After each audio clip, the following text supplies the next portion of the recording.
All दोस्तों, आज stock review में हम रिव्यू करेंगे एशियन पेंट के स्टॉक का। और दोस्तों, मेरा स्टैंडर्ड डिस्क्लेमर रहेगा कि इसमें कोई भी मेरी बाई सेल होल्ड रिकमेंडेशन नहीं है। मैं सिर्फ टेक्निकल एक्सपेक्ट पे जो चार्ट पे दिख रहा है वो आप लोगों से मैं शेयर कर रहा हूँ। आप भी अपनी एनालिसिस करके अपने एडवाइज़र से पूछ कर ही अपना ट्रेड लेना फ्रेंड्स। तो चलिए हम सीधा जाते हैं चार्ट पर। आप दोस्तों देख सकते हो कि एशियन पेंट का स्टॉक एक रेंज के अंदर ट्रेड हो रहा था लंबे समय से। उसने यहाँ से यहाँ एक रेंज बना के फिर फाइनली सक्सेसफुली ये जो पैरेलल चैनल से जो नीचे आया था, उसने ये पैरेलल चैनल को ब्रेक करके अभी सक्सेसफुली उसके ऊपर वो टिका है। अभी दोस्तों यहाँ पर कुछ चीज़ ऐसी है टेक्निकल एक्सपेक्ट पे कि ये खास ट्रेडर्स लोग के लिए इतना अच्छा है कि ये मल्टीपल ट्रेडर्स की जो स्टाइल होती है, जैसे ये इंट्राडे ट्रेडर्स के लिए भी है ये ट्रेड, और जो पोजिशनल ट्रेडर है उन लोग के लिए भी है, और जो ब्रेकआउट ट्रेड करते हैं उन लोग के लिए भी है। तो ये दोस्तों बहुत ही अच्छा ट्रेड सेटअप है। आप लोग ध्यान से देखना और उसके टेक्निकल एनालिसिस को समझने की कोशिश करना कि ये चीज़ इसमें क्या मिल रही है। तो दोस्तों सबसे पहले आप देख सकते हो कि उसने सक्सेसफुली तो ये रेंज को ब्रेक तो कर दिया, ये जो सप्लाई लाइन थी उसको ब्रेक कर दिया। अभी इस मोटा मोटी देखो ना तो स्टॉक एक रेंज के अंदर ट्रेड हो रहा है। वो रेंज मैं आप लोगों को बता दूँ फ्रेंड्स।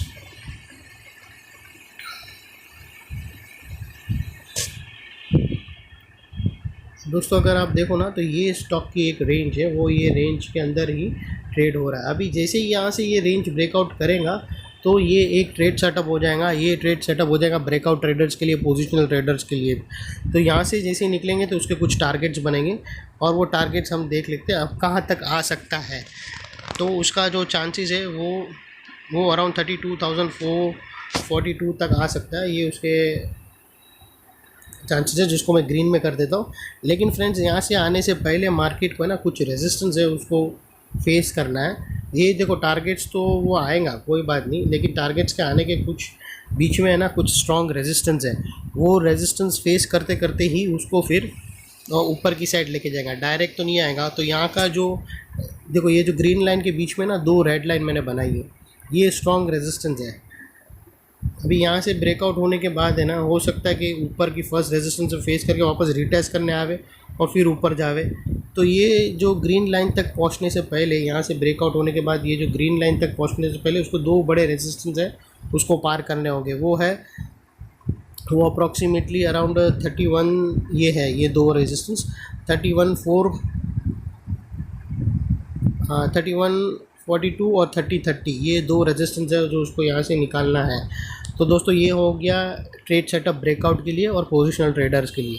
अभी दूसरा दोस्तों इंट्राडे लोगों के लिए ये है कि यहाँ से है ना आप इंटरनल यहाँ से अगर आप देखो ना तो आप इंट्राडे प्ले कर सकते हो। वो इंट्राडे कैसा प्ले होगा वो मैं आप लोगों को बता दूँ। वो आपको बताने के लिए मेरे को लोअर टाइम फ्रेम में जाना पड़ेगा फ्रेंड्स। अगर आप देखो लोअर टाइम फ्रेम में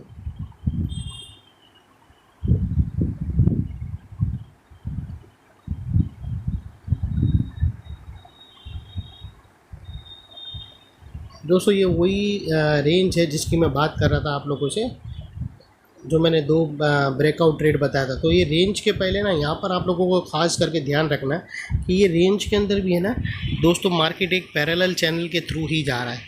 अब देखो तो अभी ये जो रेंज है अगर बाय एनी चांस ये रेंज ब्रेकआउट हो गई नीचे के साइड, वो अप साइड की बात नहीं कर रहा हूँ, अप साइड ब्रेक होती है तो फिर वो एक बहुत ही बड़ी रैली आएगी जो मैंने बता दिया कैसी है। लेकिन ये जो इनसाइड ये जो रेंज चल रही है ना, ये इनसाइड अगर बाय एनी चांस नीचे के साइड ब्रेक हो गई तो ये पॉसिबल है कि यहाँ तक आ सकता है। ये जो लोअर एंड है ना यहाँ तक आ सकता है। तो उसका क्या कौन सा ऐसा पॉसिबिलिटी है वो मैं आप लोगों को बता दूँ। बाय एनी चांस अगर वो ये लेवल ब्रेक कर देता है स्टॉक, जो कि निकल के आता है 2848 के नीचे सक्सेसफुली दो कैंडल क्लोज हो जाती है 30 मिनट्स के अंदर, तो पॉसिबल है कि फिर वो लोअर टाइम फ्रेम तक, वो लोअर लेवल तक आएगा अराउंड यहाँ से यहाँ तक।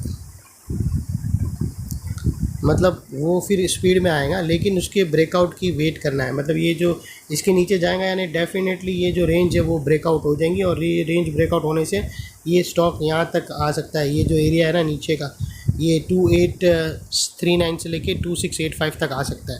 तो दोस्तों ये थी इंट्राडे ट्रेडर्स के लिए अच्छी चीज़ लेकिन इंट्राडे ट्रेडर्स को वेट करना है। देखो अच्छा शिकार मिलने के लिए शेयर को वेट करना पड़ता है। तो ट्रेडर्स के लिए भी अगर तुम वेट नहीं करोगे तो फिर कोई भी फटाक से मतलब उतावले होते हो ट्रेड लेने के लिए, तो फिर मार्केट ऐसे लोगों को पैसा कमाने का मौका नहीं देती।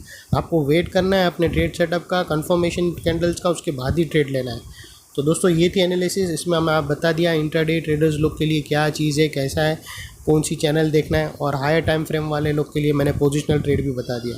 तो दोस्तों ये थी एनालिसिस, अगर अच्छी लगी तो प्लीज़ मेरे चैनल को लाइक शेयर सब्सक्राइब करना फ्रेंड्स। Thank you.